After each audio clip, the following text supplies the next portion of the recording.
única que me hace feliz cuando nadie te dice la verdad. InfoSiberia, las noticias en tu celular. No seas como los demás. Manda un mensaje de WhatsApp y recibilo gratis todas las mañanas. Radiocaput.com. Mientras todos duermen, algo muy extraño ocurre en los laboratorios químicos RX. Seguinos en Twitter, @radiocaput, o en Facebook, Radio Caput. Radiocaput.com. Estás conectado. Estás en Caput. Javier Vicente es el Relatornauta.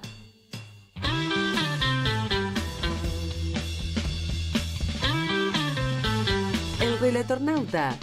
Los martes y jueves a las 15 en Caput.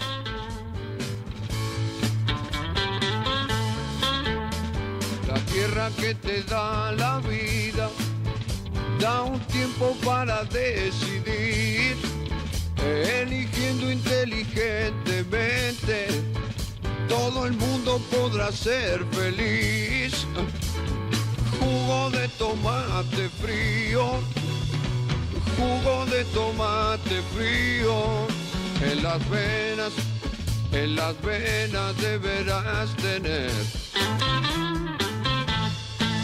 Muy buenas tardes a todos, a todas, a todes. Aquí estamos arrancando nuestro programa en Radio Caput de día martes. Martes y jueves siempre de 15 a 16, dando testimonio en tiempos difíciles. Me preguntaba, ¿no? Porque hoy estamos recordando que un día como hoy, hace muchísimos años, 1806... se rendían las tropas inglesas al mando del coronel Beresford, se rendían ante los ciudadanos de Buenos Aires, que liderados por Santiago de Liniers, rechazaban lo que fue la primera invasión inglesa. ¿Qué harían los porteños de hoy en día? ¿Cómo recibirían a las tropas de Su Majestad Albión, con los brazos abiertos seguramente, y diciendo, no, queremos ser británicos? ¿Cuánto han cambiado las cosas de aquel tiempo donde los ciudadanos porteños resistían las invasiones inglesas? Si bien es cierto, al mismo tiempo defendiendo lo que era la colonia española. Pero bueno, tiempo después también ahí estuvo el germen de la revolución que terminó con la Revolución de Mayo de 1810. Pero hoy nos atañen otras circunstancias, en una Argentina convulsionada en lo político y en lo social. Se vienen elecciones, sin dudas que esta va a ser una semana que va a estar muy, pero muy tamizada por lo que son las definiciones políticas de candidatos y demás. En principio ya el 16 tiene que haber candidatos. Y lo hemos aprovechado para este tipo de circunstancias, como siempre, a Roberto Bachmann, al titular del CEOP, Centro de Estudios de Opinión Pública, porque además tiene datos de cómo viene la elección en la provincia de Buenos Aires, en principio la de septiembre. ¿Cómo te va, Tito? Gracias por recibirnos. ¿Cómo estás? Buenas tardes. ¿Cómo estás? Todo lo contrario. Buenas tardes, Javier. Un placer. ¿Cómo recibirías vos a los ingleses si estuviésemos en una circunstancia parecida a aquel 1806? Un combate que duró casi 2 meses, ¿no? Porque empezó en julio. No, por supuesto. Y terminó un día como hoy de agosto de aquel. Por supuesto. Entonces. Lo que pasa que eran otras circunstancias. Vos sabés que la historia no se repite. Yo no los recibiría directamente ni los dejaría entrar hasta que no devuelvan las Malvinas. Bueno, esta es la opinión. Que la pelea ahí era, los criollos ya estaban pensando en su negocio. Especialmente estamos hablando de don Cornelio Saavedra, que a partir de allí se convierte en militar, pero era un excelente... era un importante negociante, comerciante, y tal vez que había mucho contrabando en este lugar, por eso ganaban tanto dinero, porque el negocio de llevar todas las cosas hasta Lima era un negocio que no servía, por eso muy rápidamente Cornelio Saavedra, años después, en 1810, se une a los revolucionarios, burgueses en ese momento, pero revolucionarios al fin, y a los que quieren no depender de Francia para hacer la primera Junta Patria, pero siempre manteniendo su postura de que cuando volvían los Borbones al poder, ellos se integraban nuevamente al imperio Ahora, español. fíjate, Tito, que mirá que ha pasado tiempo, ¿no? Pero los conflictos siguen siendo los mismos, Y seguimos, claro, con claro, las variantes claro. de cada época, ¿no? Pero una vez más es tratar de defender lo propio frente a la amenaza extranjera que se quiere quedar con los Exacto, recursos naturales. exacto. Y la consigna patria sí, colonia no, que yo creo que empezó a partir de algunos ahí en el 1810, no todos, ¿no? Tenés que hablar de Belgrano, tenés que hablar de Moreno, tenés que hablar de Castelli, patria sí, colonia no. Esto siguió con Rosas, siguió con la revolución de Alem, ¿no es cierto? Cuando los radicales eran revolucionarios, siguió con el gobierno de Irigoyen y después apareció Perón. Y bueno, chau. Y Creo que esta fíjate que Argentina. fíjate que los conflictos internos siguen siendo parecidos. Las provincias Y contra mirá, el puerto contra las claro, provincias. ¿Eh? claro, el federalismo que quiere su lugar en la política y no se une a Fuerza Patria, a pesar de que después se van a unir en el Congreso, pero quieren tener su propia, que me parece muy bien eso, ¿no?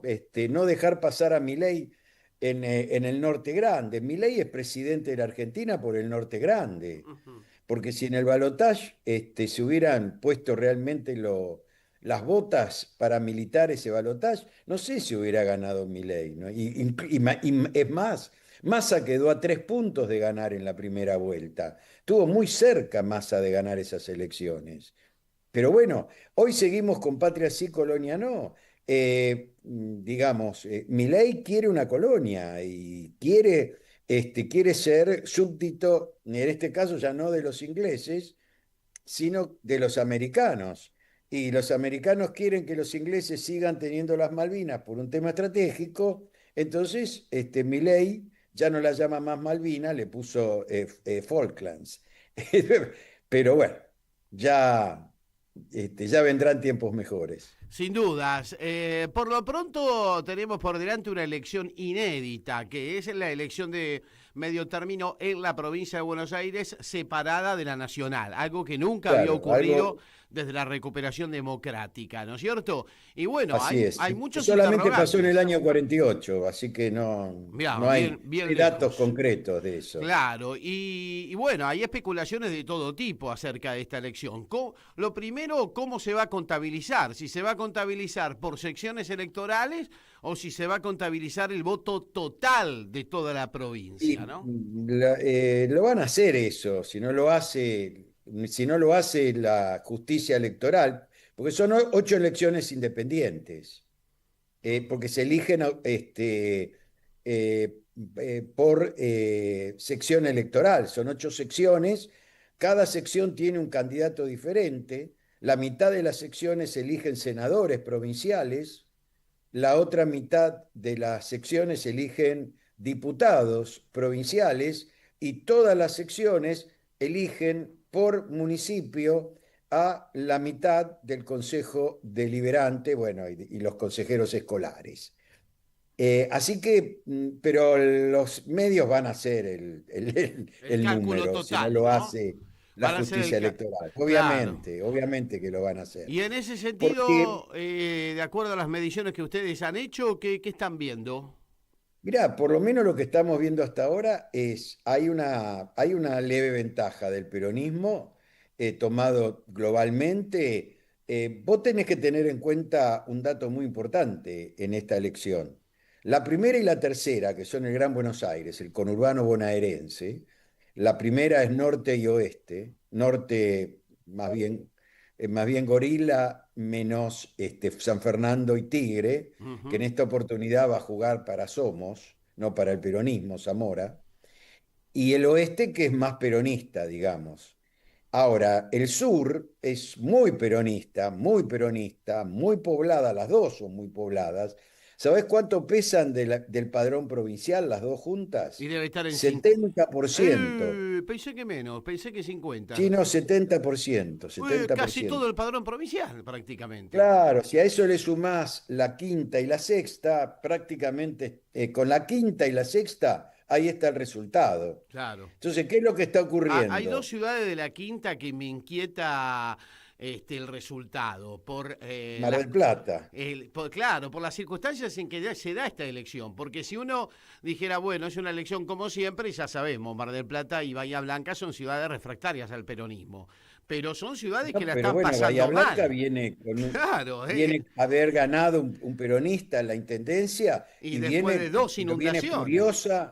viene furiosa contra Milei por lo que pasó con las inundaciones, que no le mandó la plata necesaria. ¿Y vos creés que eso se va a volcar al voto ahí en esa ciudad? Y en Bahía Blanca sí, pero el resto de la sexta es, Claro, es la pampa húmeda. Es muy gorila. claro. Entonces hay que ver cómo funciona eso. Y en Mar del Plata el peronismo no va muy unido, que digamos, porque Pulti juega por un Sí, lado, Raberta por el otro. juega concejales, Y Pulpi. está bien Montenegro, por más que no es marplatense, está bien. Ujú. La octava también es otra, digamos, sección importante, que no sabemos lo que pueda pasar.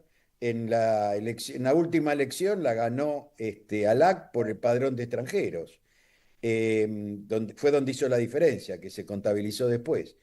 Y en la tercera hay un triunfo importante hasta el momento del peronismo, Ujú. pues, entre 15 y 20 puntos, y en la primera están más cercanos.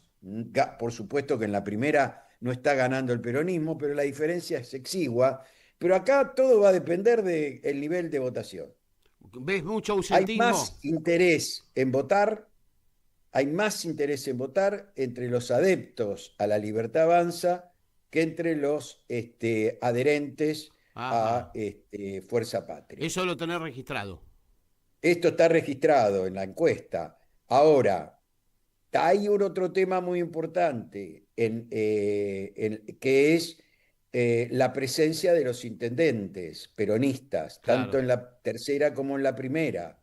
Sobre todo en la tercera, muchos intendentes peronistas que van como candidatos testimoniales, incluso la intendenta de Quilmes, que va en un cargo provincial, que no es testimonial, si entra, deja la intendencia, pero va a estar en la campaña. Esto significa que va a haber mucha presión de los intendentes, mucho trabajo territorial y mucha tracción trasera.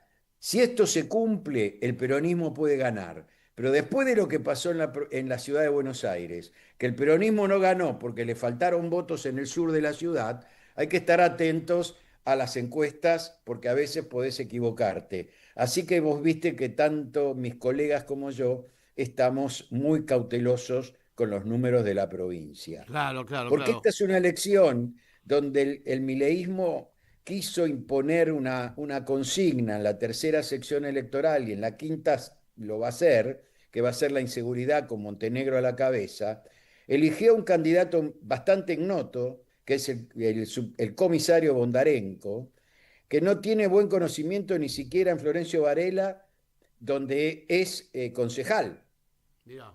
que salió electo concejal por la Libertad Avanza, y también estuvo antes en el PRO. Eh, Ahora, ahí hubo un movimiento entre Bondarenko y sus compadres para armar una especie de golpe institucional dentro del marco de la policía bonaerense. Esto fue detectado por inteligencia de la policía, esto fue desarmado, hay una causa, hay un, digamos, hubo un trabajo de asuntos internos, se elevó la causa a juicio. Vos sabés lo que pasa con esas causas, que a veces el fiscal de la provincia de Buenos Aires es el fiscal Garganta, el que tiene esa causa. Bueno, puede que no pase nada. Pero más allá de eso, ya me parece que esa consigna no va. Entonces, Acá es Milei poniendo el cuerpo, Claro, se como él lo sabe nacionalizó poner.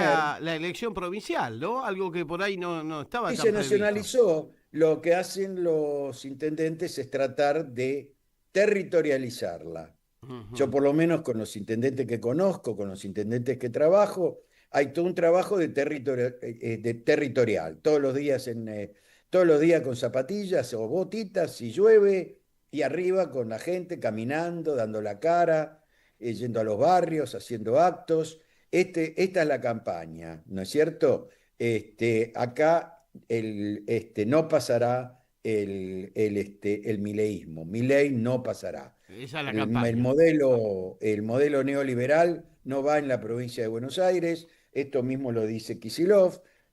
Nosotros queremos una provincia que haya obra pública, queremos una provincia que pueda manejar la inseguridad y que le den elementos para manejar la inseguridad. Le están debiendo millones de pesos que son legales, que están en el convenio y no se lo están pagando, y los intendentes juntando platita le regalan al No, gobierno y provincial algo que es muy del más. sistema tradicional es justamente eso, que los intendentes van a buscar a la gente para llevarla a votar, ¿no? Bueno, entonces ahí se juega. Yo te diría que más que los números, hoy lo que tenemos que tener en cuenta es mirar desde el domingo 7 cómo viene el índice de votación.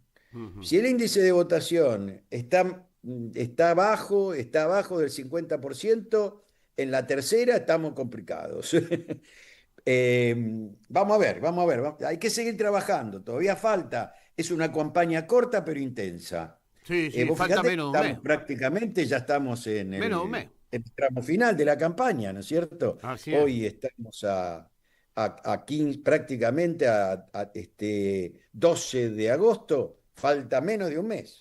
Y se da Falta la menos de un- particularidad, Tito, estamos hablando con Roberto Bachman, titular del CEOP, el Centro de Estudios de Opinión Pública, se da la particularidad de que se tienen que definir los candidatos de octubre antes de la elección de septiembre. Claro, Se este es tiene el que otro definir tema. el fin de Cuando semana aparezcan- próximo. claro, ¿Qué estás viendo claro, ahí? porque acá está, y hay una discusión en la provincia de Buenos Aires muy importante ahí, Cristina que está tratando de convencer a Grabois de que no vaya por fuera. Grabois está muy enojado. Esto hace que Ofelia Fernández, que era una muy buena candidata para ser primera diputada en la ciudad de Buenos Aires, se adhiera a Grabois en este enojo. Todavía no está cerrado eso, o sea que hasta el domingo puedan haber sorpresas. Y en ¿Quién este quién debate estará que en la se da, primera? en este debate ¿Estará que el se da, apellido Kirchner en la sí, primera? esa es la En pregunta. la tercera, perdón. Si vos estuvieras en la toma de decisiones, ¿irías más con un candidato como Máximo, bien representativo de Cristina, o irías con un Tayana, como quiere Kicillof, que de alguna manera es más de todas las tribus, ¿no? Claro, Tayana es un viejo militante del peronismo. Fue compañero mío de la facultad, somos sociólogos los dos. Mira qué bien. Este, eh, eh, Me parece a mí, yo creo que Máximo, incluso su imagen positiva, no tiene nada que ver con la de Cristina. Esto también Y influye, él ¿no? tiene 2 años más de mandato, además, Y recordemos. tiene 2 años más de mandato. Yo creo que ahí hay otras cosas que se están discutiendo, pero mientras tanto vos sabés cómo funciona el kirchnerismo, digamos, el cristinismo, vamos a llamarlo hoy. No quiero entrar en la palabra kirchnerismo porque esta es la palabra que utiliza como consigna de referencia dominante la Libertad Avanza. ¿Viste el cartel ese Sí, que indignó a más de terrible. uno con el nunca más, ¿no? Feo, La feo. banalización realmente del nunca más, algo gravísimo, algo gravísimo. Y para Así vos, que no ¿el quiero. resultado de septiembre condiciona al resultado de octubre o no Es tiene nada que ver? simbólico y te condiciona, no es que lo condiciona directamente, te pone en alerta. Si el peronismo sostiene la provincia de Buenos Aires, que la ganó en el 2023, Acordate que desde el 83 en adelante, Milei es el primer presidente que, perdiendo la provincia de Buenos Aires, candidatura a presidente estoy hablando, ¿no? Después te aclaro porque hay confusiones con el tema de la Rúa. En categoría presidente pudo ganar las elecciones igual, porque de la Rúa perdió la elección a gobernador la entonces alianza, Sí, es cierto. pero ganó la de presidente porque ahí le cortaron la boleta para votar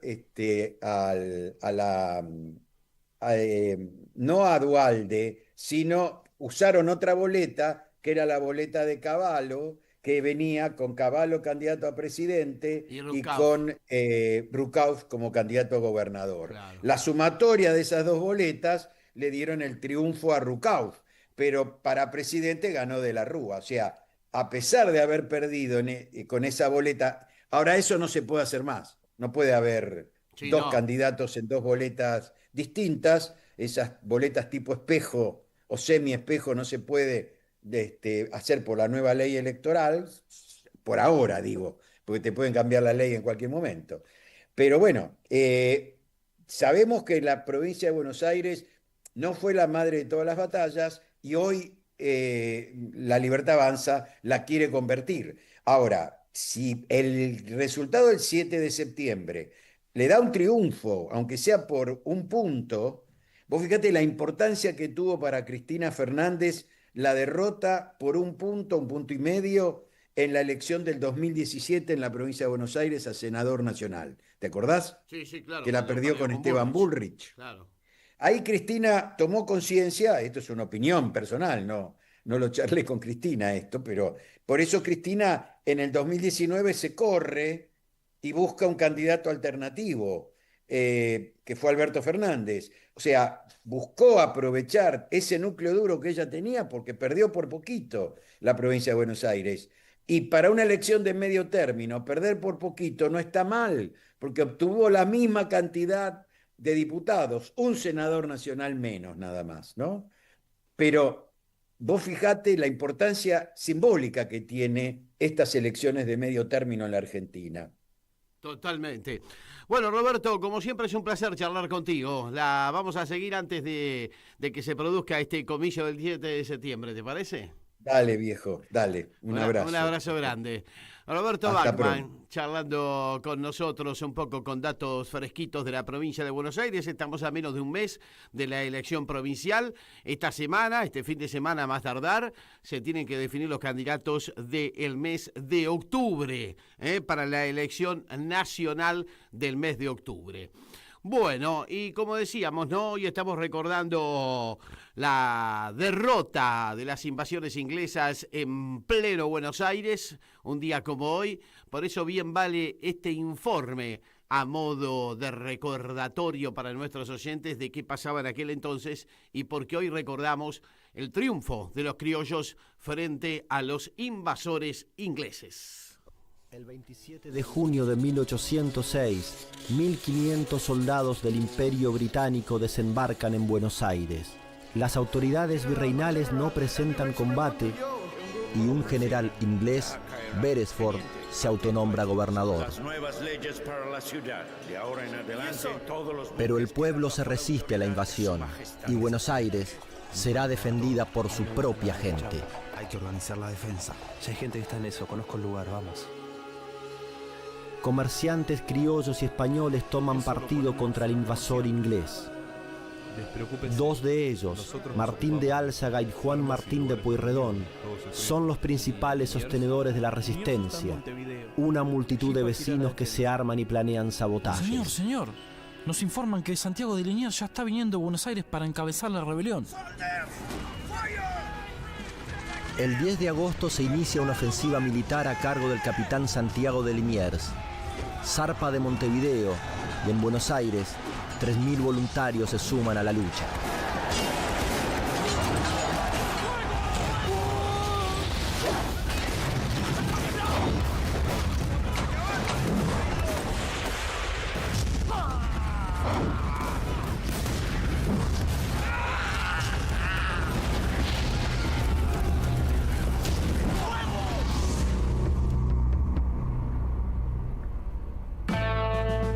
Tras duros combates, Bereford es vencido el 12 de agosto. Un año después los ingleses intentarán invadir otra vez Buenos Aires, pero nuevamente serán expulsados por fuerzas ya organizadas en milicias populares. Estos hechos, la aparición de líderes criollos y de una identidad política propia, serán el germen de la Revolución de 1810. Rebelión y reconquista. La conciencia de un pueblo y de la patria misma ha comenzado a formarse.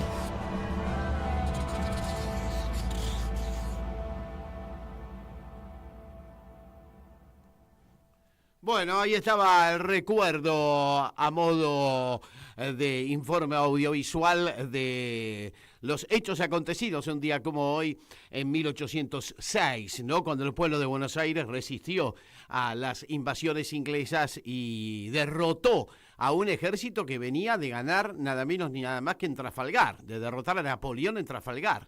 Pero bueno, son otros los tiempos, ¿no? Seguramente los porteños recibiríamos ahora a los británicos con los brazos abiertos, ¿eh? Pero quién sabe, quién sabe. Y justamente parte de esa resistencia civil la organizó alguien que había nacido en Bolivia, como era Cornelio Saavedra, ¿no? Así que mirá cómo se imbrican las historias de la patria grande de Bolivia, de la Argentina.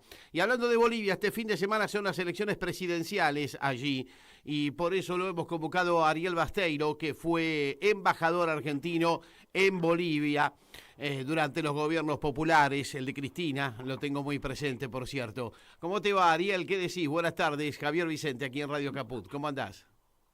¿Qué tal? Buenas tardes, un gusto estar hablando con ustedes. Lo mismo para nosotros. Contanos qué está sucediendo de cara a estas elecciones presidenciales en Bolivia, donde lamentablemente el movimiento al socialismo, que ha sido el gran movimiento transformador de los últimos años en Bolivia y en la región, liderado por Evo Morales, parece que va rumbo a una derrota. Por lo menos eso es lo que se plantea en la previa, Ariel. Sí, por lo menos las encuestas, que no siempre son certeras en Bolivia, dan pasando a la segunda vuelta a dos fuerzas de la derecha, o dos candidatos de la derecha ya conocidos, uno porque ya fue presidente y vicepresidente, el caso de Tuto Quiroga, vicepresidente de Banzer y presidente de un gobierno neoliberal entreguista en la década del 90, y Doria Medina, que también fue ministro de varios de esos gobiernos, desde el 95 hasta el 2006, de la llegada de Evo Morales al gobierno, fue ministro de Economía, de Producción, de gobiernos neoliberales. Ambos, hace algunos años atrás, estaban totalmente desacreditados y postergados en la política boliviana, y por esos fenómenos que tiene también la política y las sociedades, se han reciclado como la renovación, y hoy están encabezando por lo menos las encuestas que manejan las grandes consultoras o las consultoras más importantes. Hay que tener en cuenta que en Bolivia hay un porcentaje muy grande de población rural, y que esa población rural no suele intervenir en esas encuestas, o cuando intervienen no suelen decir lo que van a votar, esconden mucho la desconfianza, no creen en esas instancias y se escapan de eso, y por eso después las encuestas suelen fallar. Hay un público muy amplio que opina o dice algo, pero después vota otra cosa. Bien, bien, esperemos entonces que ese sector vuelque la elección, pero lo cierto es que quienes seguimos, digamos, a la distancia lo que está pasando en Bolivia, nos venimos preocupando de hace rato por esta interna que se ha dado dentro del campo popular, ¿no es cierto?, entre el liderazgo de Evo Morales y el presidente Arce, que evidentemente ha dañado y mucho, ¿no?, a una opción popular como para ganar esta elección. Sí, hay tres candidaturas del espacio de lo que en algún momento fue el MAS, Andrónico Rodríguez, que era alguien muy cercano a Evo Morales y que hoy está alejado de él. Evo incluso casi lo plantea como el enemigo más importante que tiene. El candidato del MAS, Eduardo del Castillo, que no supera los 3 puntos en esas encuestas que recién estábamos hablando, y la alcaldesa del Alto, Eva Copa, que también no modifica sustancialmente los números en la encuesta, y que no, es más, hasta el día de mañana puede todavía existir la posibilidad de que uno de los candidatos levanten la candidatura, se unan o sean vicepresidentes de otros los candidatos. Hasta mañana hay tiempo de hacer cambios. Y se hablaba hasta principio de esta semana que era una de las instancias que podía suceder, que Bacopa levantara su candidatura y apoyara a Andrónico, a Eduardo del Castillo. De todos modos, eso no modificaría sustancialmente la elección. Es cierto lo que decís, hay una disputa dentro del MAS que no supo ser manejada coherentemente por ambos, por todos, y hoy se llega muy debilitado por esa situación. Evo insistiendo de querer ser candidato, la justicia que no se lo permitió, en parte porque la Constitución no lo permite, solamente da el derecho a 2 mandatos, a tener 2 mandatos, y después dejas de ser presidente, el sistema norteamericano, digamos, ¿no? Y, claro, poder reelegir, y claro. eso es lo que sucede con Evo, y Evo insistió de tener una excepción, no le dieron la excepción, por eso que es una proscripción un poco ligada a la Constitución también, ¿no? Claro, te entiendo. Y digamos, la situación se plantea para mí también muy difícil respecto de si llegan a la derecha, ¿no? Porque hay un sentimiento de venganza en los sectores de las clases dirigentes de Bolivia muy fuerte contra el MAS, ya desde el tiempo de aquel golpe que dio Yanina Áñez, ¿no es cierto? Sí, y sabés que ahí hay una mezcla difícil de dirimir. Primero porque hablé de Samuel Doria Medina y de Tuto Quiroga, y ellos son personajes que vienen rondando y vienen circulando dentro de la política hace muchos años, y son ya un poco de la casta política, para darle algún título, que incluso en algunas etapas del gobierno de Evo se acercaban y se alejaban de Evo, de acuerdo a los temas que se estuvieran discutiendo, pero siempre se sentaban a negociar con Evo. El tema son las nuevas referencias de la derecha. Fernando Camacho, por ejemplo, quien está preso hoy por las consecuencias del golpe del 19, en el gobierno de Lucho lo procesó y está preso actualmente, es el bastión o el apoyo más importante que tiene Samuel Doria Medina, que obviamente después de, si llega a ganar la elección, va a hacer todo lo posible para liberar a Camacho, y Camacho sí es una derecha vengativa y que puede sentir o sentarse a reclamar devolución de favores, digamos, ¿no? Ya que se comió 4 años preso, seguramente va a ser una persecución hacia los militantes del MAS.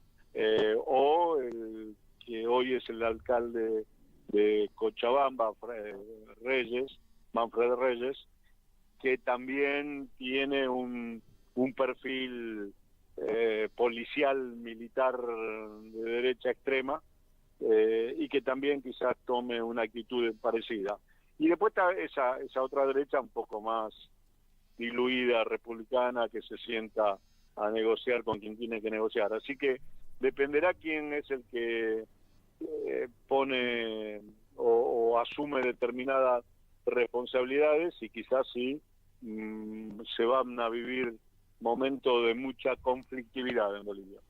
Bien, bien, va a haber que seguir de cerca entonces lo que ocurra este próximo domingo allí en Bolivia.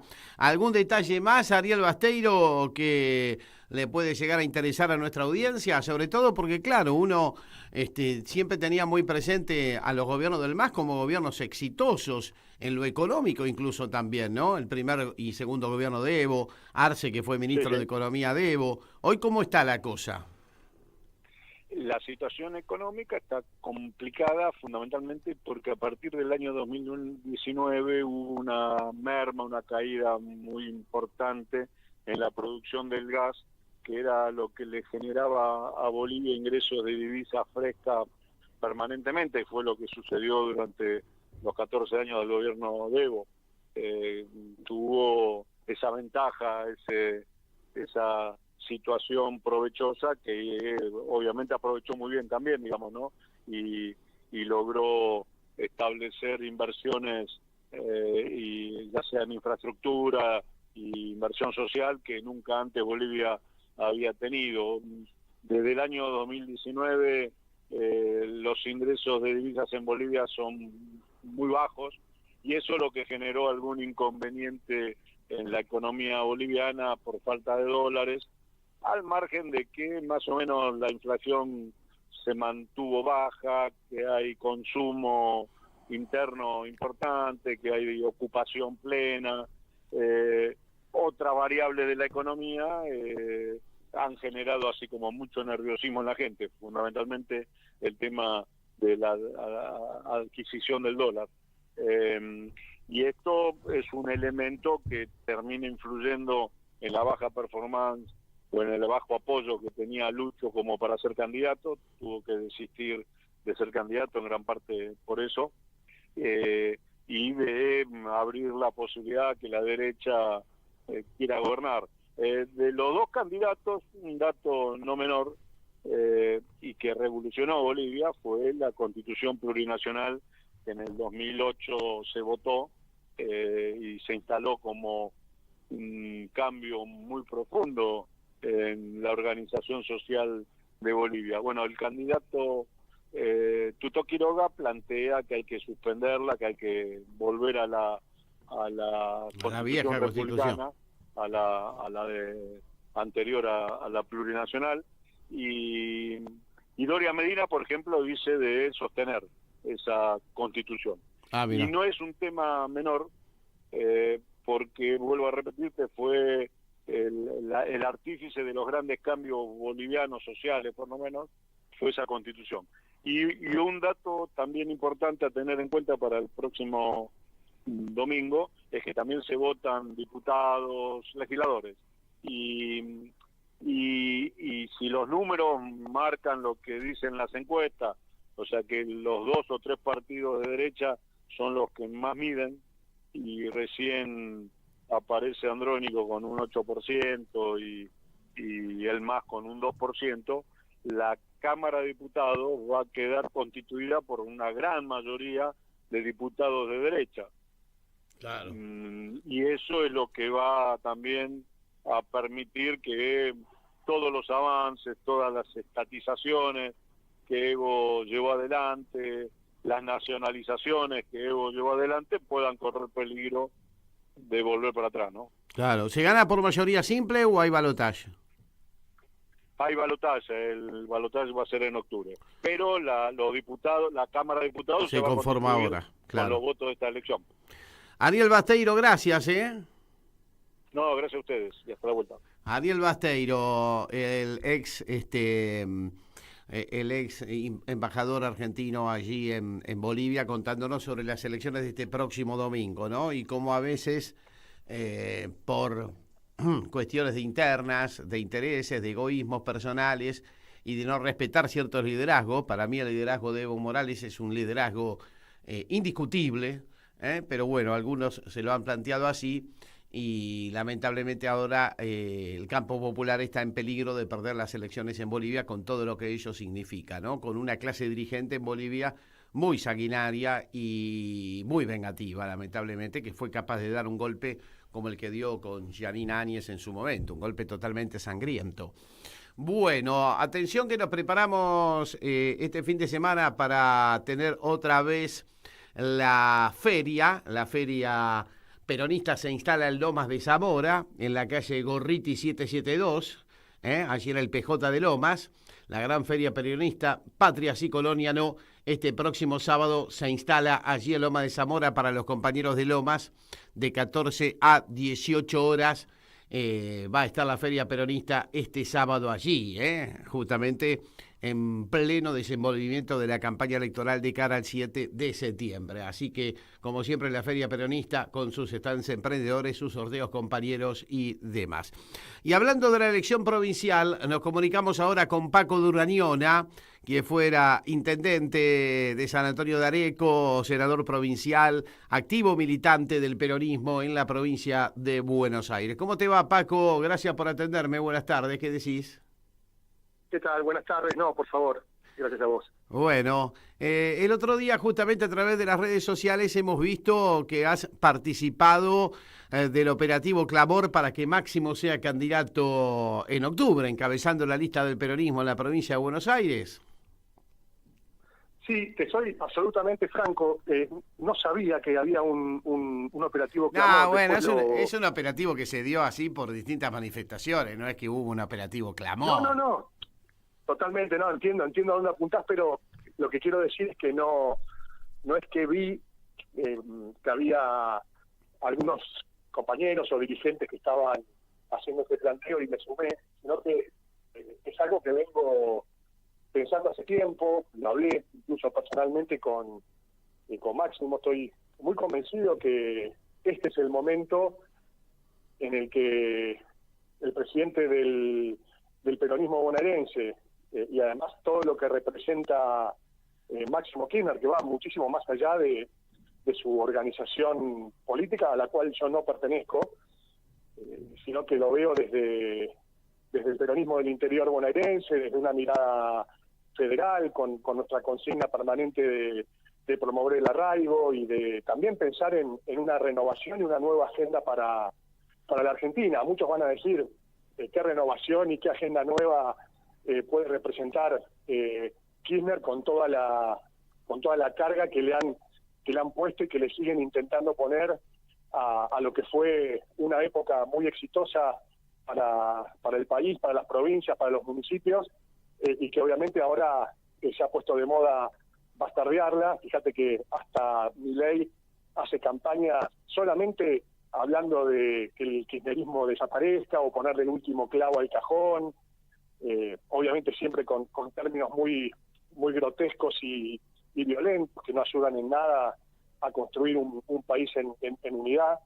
Yo creo que Máximo no solamente tiene la juventud, la energía y por supuesto toda la genética necesaria para poder ser un gran representante de la nueva época del peronismo, sino que además tiene la experiencia, ¿no?, de haber sido legislador en representación de los bonaerenses y haber defendido en el Congreso con mucha firmeza y con mucha claridad y profundidad temas centrales para la Argentina, con mucha convicción, que uno puede estar o no de acuerdo, pero nunca se ha corrido de ahí. Eso para mí es un voto de confianza importante. Y además, y esto me parece lo más importante, yo creo que, para decirlo con total claridad, quiero que se deje de especular con el que jugaba con la Play, el hijo de la dinastía. Bueno, hay que someterse a los votos, hay que demostrar si efectivamente todo eso que le quieren endilgar de una manera muy negativa efectivamente es así, o si a diferencia de eso y en sintonía con mi pensamiento está en perfectas condiciones de lograr el acompañamiento del pueblo de la provincia de Buenos Aires en este caso, sabiendo que va a ser una elección muy compleja respecto a los niveles de participación, que hay mucha desidia, hay mucha frustración, hay mucho desgano. El peronismo ha hecho los deberes para que eso sea así, entonces la verdad que no es una apuesta fácil, no es un momento sencillo y cómodo para presentarse como candidato para el peronismo. Y justamente esa es la razón por la cual creo que es Máximo el que tiene que ponerse al frente, demostrar el coraje, la valentía y la convicción como para decir, en este momento difícil, en el peor momento del kirchnerismo, en un momento difícil para el peronismo, para la Argentina, para la política, para la sociedad, bueno, nosotros queremos representar un nuevo tiempo, una nueva agenda, una renovación profunda y creo que él está en óptimas condiciones de poder encabezarlo y demostrar definitivamente que tiene acompañamiento popular para ponerse al frente de este momento. Bien, bien, bien. Una postura muy clara la tuya, Paco, en ese sentido. ¿Y qué advertís de cara a las elecciones de septiembre, no? Vos no estabas muy de acuerdo con el desdoblamiento. ¿Qué estás viendo allí caminando el territorio? No estaba de acuerdo con este desdoblamiento. Por supuesto que desde mi mirada o nuestra mirada de Movimiento Arraigo, pensando en la importancia de darle identidad a las provincias y a los municipios, yo creo que no es malo habilitar una discusión sobre la agenda propia de la provincia de Buenos Aires, que no la ha tenido por muchas décadas, y esto es una responsabilidad muy grande de parte del peronismo, lo hemos dicho incluso en tu programa, la conurbanización exacerbante en la que ha caído el peronismo, siendo que históricamente ha sido un partido nacional con representación en todas las provincias, con despliegue federal, terminar contando los votos, a ver qué diferencia hacemos en la tercera sección, en La Matanza, que es el 0,03 de la superficie del país, a ver si con eso logramos ganar la provincia o lograr gobernar la Argentina. Bueno, eso es una agenda de fragmentación, de conurbanización que no nos ha hecho bien y hay que apuntar a cambiarla. Y creo que la posibilidad de discutir en elecciones la agenda de la provincia de Buenos Aires es muy positivo, es necesario, es imprescindible. Ahora, eso hay que hacerlo bien. No se puede definir un adelantamiento electoral a meses, a pocos meses de la propia elección, en un contexto como este, donde todos los camiones están apuntando a nuestra fuerza política y obviamente no tengo ninguna duda que así como van a, desde el propio gobierno, modificar las declaraciones que hace el gobernador para que le jueguen en contra, la campaña sucia se va a ir profundizando día a día, obviamente porque está en juego un bastión fundamental para el peronismo como es la provincia de Buenos Aires, y creo que eso fue asumir un riesgo sin el tiempo necesario para poder discutir una agenda de verdad para la provincia. Creo que tampoco la elección de los candidatos tiene que ver con discutir una nueva agenda en la provincia de Buenos Aires. Me parece que lo de las candidaturas testimoniales en ese sentido no suma porque es una movida meramente electoralista y no de discutir de verdad qué queremos para la provincia de Buenos Aires. Algo que nosotros hemos puesto muchas veces arriba de la mesa, cuál es la agenda que nosotros proponemos para la provincia y que se genere un debate. Eso no ha sido atendido, no ha sido escuchado.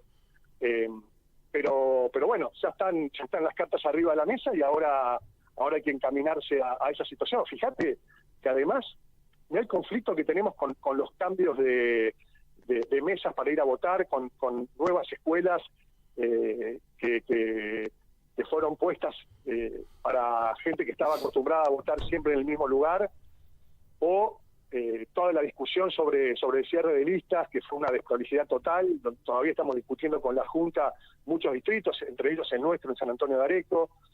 Evidentemente no estaba preparada la provincia. Ni siquiera tenemos... Fíjate que la provincia de Buenos Aires no tiene una justicia electoral. Es cierto. No existe la justicia electoral de la provincia de Buenos Aires. ¿Cómo se puede pensar una elección en este contexto sin siquiera haber pensado un esquema de justicia electoral que pueda ordenar, que pueda tener las herramientas, que pueda tener el acompañamiento? La verdad que fue improvisado y eso lamentablemente nos va a jugar en contra y hay que hacer todo el esfuerzo necesario para tratar de salir adelante más allá de esas falencias. Bien, ¿y el territorio cómo está en este momento? ¿Cómo están los sectores productivos sobre todo, no? No, la verdad que eso también es... nos van a mostrar imágenes del presidente siendo aplaudido a rabiar en la exposición rural, pero ya hemos dicho varias veces, la sociedad rural no es la representante de todo el campo argentino, es solamente y eso que sucede en la exposición es una manifestación cultural muy pequeña e intensa de un sector del campo, de un sector más que nada sectores terratenientes, pero el campo es mucho más que eso, es mucho más profundo. Hay pequeños y medianos productores, hay contratistas en el interior, que muchas veces se confunde el interior con el campo. No todo el mundo depende de lo que sucede con el campo. También hay trabajadores de la cultura, hay trabajadores de las pymes, de la industria, hay trabajadores del Estado municipal que son fundamentales, los que recolectan los residuos cada mañana, los barrenderos, los empleados administrativos, todos, por más que los quieran endemoniar ahora, son vecinos nuestros. Las cooperativas que prestan servicios públicos, eléctricos, o sea, los servicios de electricidad en los pueblos dependen del trabajo que hacen esas cooperativas, sus trabajadores de luz y fuerza. Entonces, la realidad es que Milei les quiso subir las retenciones apenas comenzó su gobierno. Eso fue frenado en el Congreso, en parte por el peronismo, lejos de ser adversario del campo, se puso firme para evitar que tuvieran unas retenciones exorbitantes en un momento muy complicado. Lo que hizo Milei fue bajar lo que él había subido. Es lo mismo que hizo con la inflación. Ahora nos muestra que bajó una inflación que él mismo se ocupó de subir el primer mes que asumió, a unos niveles que no tenían antecedentes. Por supuesto, le echa la culpa a otros, pero esta es la realidad. Lo mismo hizo con las retenciones. Bajó lo que él mismo había subido. Y lo que bajó, y las retenciones en el nivel que están hoy, son las mismas que estaban durante el gobierno anterior. Entonces, la verdad es que no sé bien qué es lo que aplauden. Nosotros vemos que con este tipo de cambio, ahora con la suba ha mejorado un poquito, pero lo cierto es que al sector agropecuario no le está haciendo bien. Por alguna razón no están liquidando a los niveles que se pretende liquidar. Al no haber obras de infraestructura en logística, ni de transporte, ni de rutas, ni de autopistas, ni de todo lo que tiene que ver con la conectividad rural, los caminos rurales, al el gobierno frenar las transferencias a las provincias y a los municipios, está destruido todo lo que es la infraestructura logística para el traslado de la producción. Entonces, la verdad es que los sectores productivos del interior, agropecuarios, los industriales, ni hablar, ustedes lo saben, la caída en el empleo y la destrucción de las pymes, es evidente, la baja en la actividad económica. Pero bueno, yo creo que aún así, todavía el gobierno mantiene un nivel de adhesión que se sostiene en base a responsabilizar al peronismo de todos los males de la Argentina. Y la verdad, muchos de esos males sí tienen que ver con el último gobierno nuestro y también con otras cosas que han sucedido antes, que nosotros tenemos que no estar castigándonos, autoflagelándonos todos los días con la autocrítica que nos piden permanentemente, sino planteando la nueva agenda, que eso es algo que lamentablemente el peronismo todavía no se ha puesto a trabajar. ¿Cuál es la agenda que nosotros queremos ofrecer para la producción, para el campo, para los municipios, para las provincias, para la infraestructura, para la educación, para la salud? Hay muchas falencias que también tienen que ver con nuestra gestión. Entonces, nosotros tenemos que proponer esa agenda nueva. Perfecto. Bueno, Paco, gracias, como siempre, muy amable de tu parte por estos minutos de charla. No, por favor, al contrario. Un abrazo grande y saludos a tu equipo. Hasta la próxima. Paco Durañona. Con él cerramos el programa porque ya son las 4 de la tarde y se viene la continuidad de Radio Caput. Gracias, Martín Loza. La seguimos el jueves con más Relator Nauta en Radio Caput.